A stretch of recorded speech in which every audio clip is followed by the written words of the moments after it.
Buti naman, nak. Dumating ka. Oo na. Tay, nagpunta agad ako dito dahil alam ko ang pakiramdam. Nung nawala si Camille, pinawala yung anak namin. Kailangan niyo ng karamay, kaya nandito ako. Salamat, anak.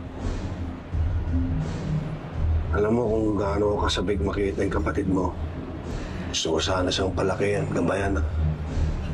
Katulad ng papalaki ko sa'yo. Kaya wala na. Hindi na mangyayari yun. Hindi man lang ako nagkaroon ng pagkakataon para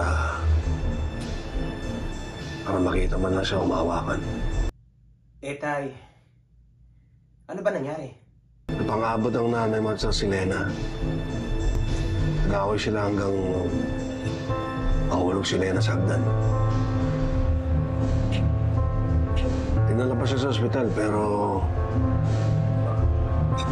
hindi na rin nasakit ang bata. Tay, sabi ko na nga ba si nanay may kasalanan na ito eh. Ngayon kung hindi niya inaway si Tita Lena, edi sana hindi ako nawalan ng kapatid. Tay, sigurado ako sinadya ni nanay ito eh. Para mawala yung bata. At para mawalan ka na rin ng connection kay Tita Lena. Alam mo tayo, puro problema na lang dinadala sa inyo ni nanay eh. Hindi na ngayon sa'yo nakakatulong. Umalis ka na lang dyan sa bahay, tay. Ngayon pa, marami na akong pera.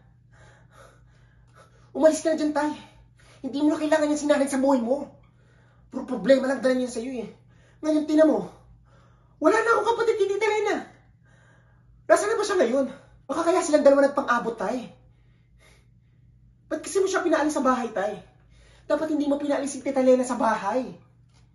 Dapat hinayaan mo lang siya doon. Dahil siya naman yung kasama mo, noong mga panahong puro problema yung binibigay sa inyo ni nanay, tay. Pasensya na, tay, ah. Pero, ayoko lang kasi nakikita malungkot kay tay, eh. At pakiramdam ko, si Tita Lena yung nakapagbigay ng saya sa'yo, tay. Eh, nasa na ba ngayon si Tita Lena, tay? Naano siya eh. Umalis siya sa ospital. Sigurado ko hindi kinaya ni Tita Lena yung nangyari sa kanya. Mahirap sa isang magulang ang mawala ng anak, tay. At alam ko yun. Napakasama talaga niya ni nanay. Si Tita Lena hindi ka binigyan ng sakit ng ulo eh.